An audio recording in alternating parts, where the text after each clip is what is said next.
Hello बच्चों, सभी good morning. आज हम इस वीडियो में देखेंगे कुछ ऐसे सवाल जो आपके पेपर की दृष्टि से बहुत ज़्यादा इम्पोर्टेंट हैं। चलिए शुरुआत करते हैं। आपका पहला क्वेश्चन यहाँ पर दिया गया है, किसी धनात्मक पूर्णांक q के लिए प्रत्येक धनात्मक पूर्णांक का रूप होता है। प्रत्येक धनात्मक सम पूर्णांक का रूप होता है।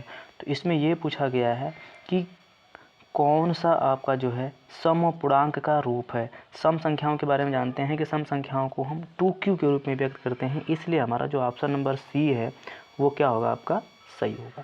तो ऑप्शन नंबर सी हमारा क्या बन गया है, सही हो गया है। इसी के बाद हम आगे बात करते हैं सवाल नंबर दूसरे के लिए। तो सवाल नंबर जो दूसरा कह रहा है, किसी धनात्मक पूर्णांक p के लिए, किसी धनात्मक पूर्णांक p के लिए प्रत्येक विषम पूर्णांक का रूप होता है। क्वेश्चन नंबर पहले में सम पूर्णांकों के बारे में बात की जा रही थी, यहाँ पूछ रहा है कि विषम पूर्णांक क्या किस रूप में होते हैं। विषम पूर्णांक जो है किस रूप में होते हैं। यदि हम विषम पूर्णांकों की बात करते हैं तो उसका जो रूप होता है वो होता है आपका 2p+1 के रूप का होता है। तो यहाँ पर बन जाएगा आपका सवाल नंबर पहला और दूसरा। इसी के आगे चलते हैं और देखते हैं सवाल नंबर आपका तीसरा। सवाल नंबर हमारा तीसरा यहाँ पर कह रहा है कि किसी बहुपद f(x) के लिए, किसी बहुपद f(x) के लिए y बराबर f(x) का ग्राफ दिया गया है। ग्राफ में f(x) के शून्यकों की संख्या ज्ञात कीजिए। ग्राफ में f(x) के शून्यकों की संख्या ज्ञात कीजिए। जब हम यहाँ पर ग्राफ में शून्यकों की संख्या की बात करते हैं तो ग्राफ यहाँ पर देख रहे हैं कि यह x अक्ष को क्या करता है, एक बार यहाँ पे काट रहा है, एक बार यहाँ पे काट रहा है और एक बार जो है यहाँ पर काट रहा है। तो अब हम शून्यकों के बारे में जानते हैं कि यदि कोई वक्र x अक्ष को 2 बार काटता है, 3 बार काटता है, तो जितनी बार वह x अक्ष को काटता है उसके उतने ही क्या होते हैं, शून्यक होते हैं। तो इसलिए यह जो ग्राफ है, यह जो वक्र दिया गया है, यह क्या करता है, x अक्ष को 3 बार काटता है, इसलिए इसके क्या बनेंगे, तो 3 ही शून्यक हो जाएंगे। तो ऑप्शन नंबर हमारा क्या हो जाएगा, यहाँ पर दूसरा बन जाएगा 3। आगे सवाल देखते हैं आपका।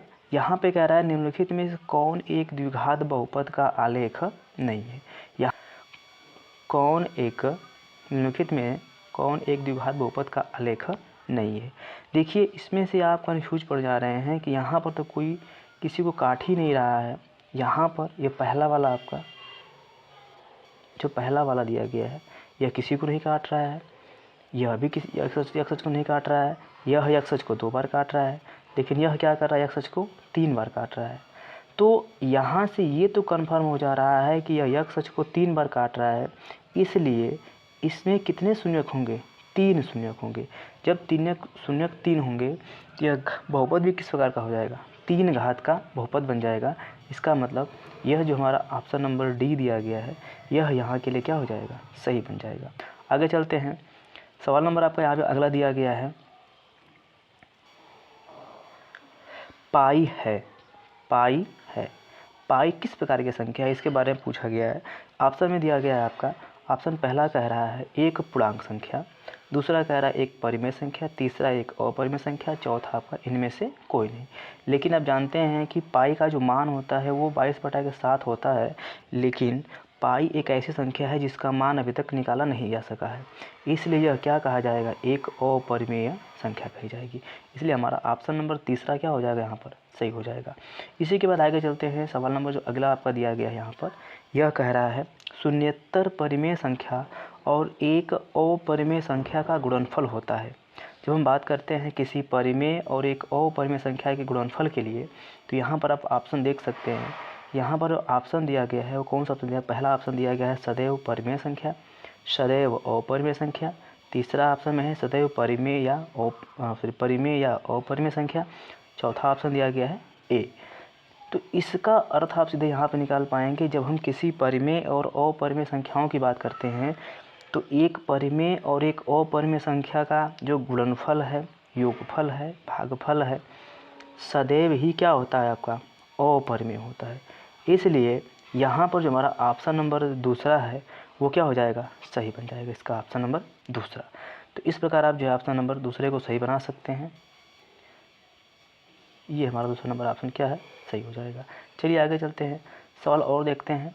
अगला सवाल इसमें आ गया आपका, यहाँ पे कह रहा है कि निम्न में कौन एक बहुपद है, कौन सा एक बहुपद है, निम्न में कौन सा एक बहुपद है। तो बात करना इसमें यह है कि कौन इसमें बहुपद है। तो बहुपद की परिभाषा के बारे में जानते होंगे कि ऐसा बीजीय व्यंजक जिसमें चर की घात क्या हो, धनात्मक और पूर्णांक हो।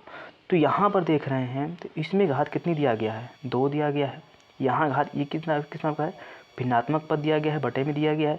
इसका मतलब यह आपका बहुपद नहीं होगा, यह बहुपद आपका नहीं होगा। वही बात करते हैं यहाँ पर। तो यहाँ पर आप देख रहे हैं कि यक्ष वाला पद किस में दिया गया है, कौड़े में दिया गया है। जब भी कोई चर राशि कौड़े में हो तो वो अभी बहुपद हमारा नहीं होता है। यहाँ पर आप देख रहे हैं कि यक्ष घात क्या दिया गया है, -2 दिया गया है। इसका मतलब भी हमारा बहुपद नहीं होगा। तो बहुपद कौन सा बन गया हमारा, इसलिए यहाँ पर जो बहुपद बनेगा वो यह वाला पद बनेगा। इसमें आप देख रहे हैं कि 3x² - 3x + 1 दिया गया है। तो यहाँ पर x की घात क्या है, हमेशा जो है पूर्णांक है, धनात्मक है। इसलिए हमारा ऑप्शन नंबर जो तीसरा है वो क्या हो जाएगा, सही हो जाएगा। और बाकी सब ऑप्शन क्या हो जाएंगे, गलत हो जाएंगे। अगला सवाल में चलते हैं। तो अगला सवाल आपका यहाँ पर कह रहा है कि एक द्विघात बहुपद के अधिक से अधिक शून्यकों की संख्या होगी। शून्यकों के बारे में पूछा गया है कि एक द्विघात बहुपद में कितने अधिक से अधिक शून्यक हो सकते हैं।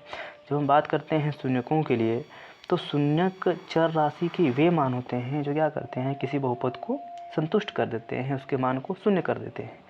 तो जब हम यहाँ पे शून्यकों की बात कर रहे हैं तो किसी द्विघात बहुपद के लिए शून्यकों की संख्या सदैव क्या होती है, 2 होती है। जो बहुपद की सबसे अधिकतम घात होती है उसके उतने ही अधिकतम क्या होते हैं, शून्यक होते हैं। तो आई होप आपको समझ में आया हो किस प्रकार से आप शून्यकों की संख्या के बारे में कंफर्म कर पा रहे हैं। चलते हैं अगला सवाल में, देखते हैं अगला सवाल क्या कह रहा है। इसमें सवाल अगला यहाँ पर दिया गया है। इसमें कह रहा है के किस मान के लिए, के किस मान के लिए समीकरण युग्म 2x + 3y = 5, 2x + 3y = 5 और 4x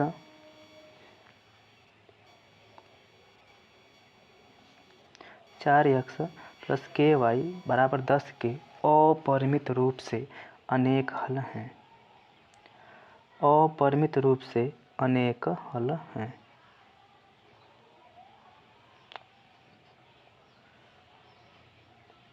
अपरिमित रूप से अनेक हल हैं।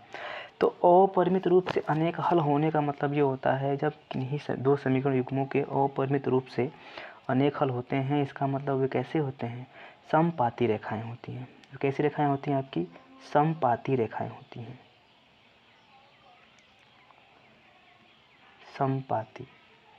तो आप यहाँ पर जान गए कि जब रेखाएं कैसी होंगी, समपाती होंगी, तो उनके अपरिमित रूप से अनेक हल होंगे। लेकिन समपाती होने का जो प्रतिबंध होता है वो किस प्रकार से होता है कि A1 बटे के A2 बराबर B1 बटे के B2 बराबर C1 बटे के C2। ठीक, तो आप यहाँ से क्या करेंगे कि यह जो प्रतिबंध होता है समपाती रेखाओं के लिए, इस प्रतिबंध का पालन करते हुए इसमें आपका जो यहाँ पर दिया गया है, अरे A1 का मान है 2 और A2 का मान कितना दिया है 4, वही B1 का मान दिया गया है 3 और B2 का मान कितना दिया गया है, K दिया गया है। इन मानों को रख करके हम क्या करेंगे, यहाँ से जो है K का मान निकाल सकते हैं। अगर यहाँ पर करना होगा 2/4 बराबर 3/K। 3/K, कहीं ना कहीं K का मान निकाल सकते हैं और K का मान कितना आ जाएगा, 6 आ जाएगा। इसका मतलब ये है कि इसमें जो आपका ऑप्शन दिया गया है वो ऑप्शन नंबर कौन सी हो जाएगा, डी वाला सही हो जाएगा। तो आज के लिए इतना ही सवाल रहेगा। अगले वीडियो में कुछ और सवाल देखेंगे, मोस्ट इंपॉर्टेंट सवाल देखेंगे। तब तक के लिए आप जो है चैनल पर बने रहिए। आई होप आपको समझ में आया होगा। वीडियो को लाइक करिए, चैनल को सब्सक्राइब करिए। और दोस्तों में भी शेयर करिए। Thank you.